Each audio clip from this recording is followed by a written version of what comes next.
Everybody that's here should be here, or is supposed to be here.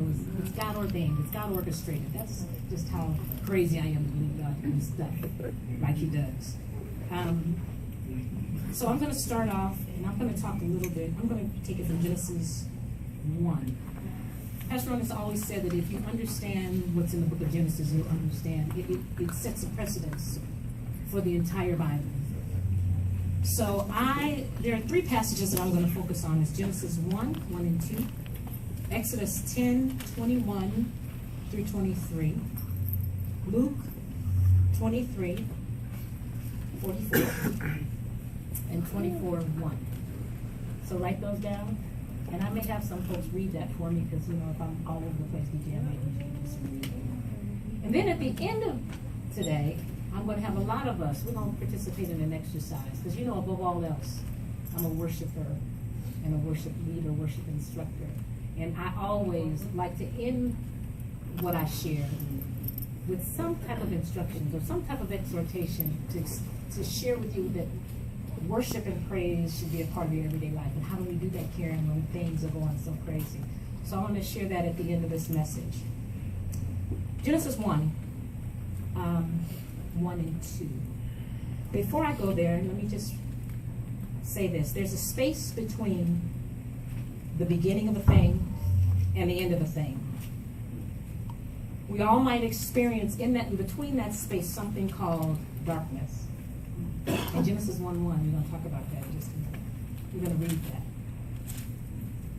I'm going to talk about darkness today.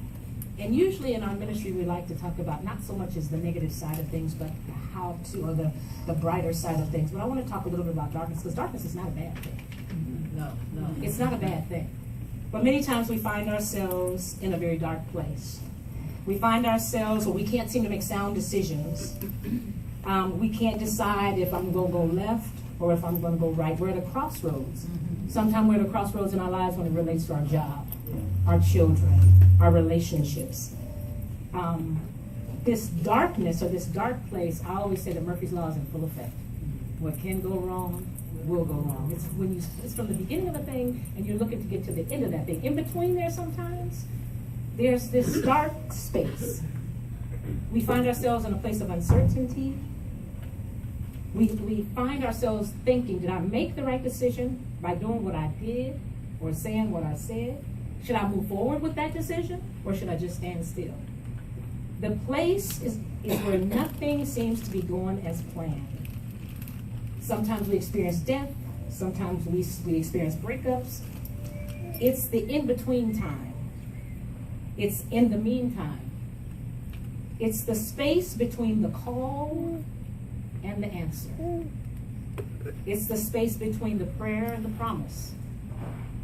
It's the place between the promise that you've been given and the fulfillment of that promise. I call it the waiting place. And many times in that space it's dark. We can't see. We don't know if we're going to go left or right. We don't know what to do, up or down. It's a place where there's pain sometimes, and there's loss. It's a place where our children are acting crazy and our husband has left us. It's a place where we've been abused. It's a place where we've cried out to God and He doesn't seem to be hearing what we're saying. It's a place that we're just sitting and we find ourselves sometime in a depressive state. We might say we're not depressed, but I learned from a doctor, anytime you sleep a lot, that might be a sign of depression, especially if it's in men. If you guys sleep a lot, then maybe that's a sign that the things in your life that's going on are starting to get to you, are starting to get next to you. I'm not going to spend a lot of time talking about the dark. Well, I am going to spend a lot of time talking about the dark, because it's not a bad place to be in. But all this stuff is going on. It's a space that we get in, and nobody wants to talk about it. We come to church and we smile. How you blessed? I'm blessed. How you doing, girl? Oh, I'm blessed. Instead of saying, girl, I had a rough day. I had a rough week. My dog died. My children are acting crazy. I lost my job. I'm about to get evicted. We don't do that.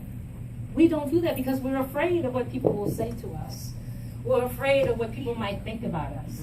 We're afraid to tell somebody, I don't have a dime to my name. And the only thing I got is a prayer to God, and hopefully somebody will give me $20 to eat next week. We don't say that, but that's a space, a place in our lives that we call or that I call the dark, or the darkness, or the dark place. I think I say this in every message. God created everything for a purpose. Yeah. So let's turn to Genesis 1:1. Let's look at that. In the beginning, God created the heavens and the earth. Verse 2. And the earth was without form and void, and darkness was upon the face of the deep. And the Spirit of God moved upon the face of the waters. Ah. You know, I could just stop. I could preach on in the beginning God. I could just stop right there and we could just rest in that thing and think about that thing and contemplate that thing. In the beginning, God. When you think about your own life, if you just sit there and say, in the beginning, God, you were there in the beginning. Where I'm at now in this dark space, if you were there in the beginning, where are you now? I don't feel you, I don't see you. But in the beginning, you were there. When it started, you were there. Where are you now? If you remember that the Bible tells us that in the beginning, God, where did he go? He ain't went nowhere. God is the same yesterday, today, and forever. He hasn't gone. He hasn't gone anywhere. So if in the beginning God was, is, forever will be, he's in the same place you left him. Yeah. Oops. Where did you leave him? Where did you go? Right. God says, I'm here. Where did you go? So let's go back. Genesis, verse 3. And God said, I have so many markers. And God said, let there be light. And there was light. And God saw that the light was good. And God divided the light from the darkness.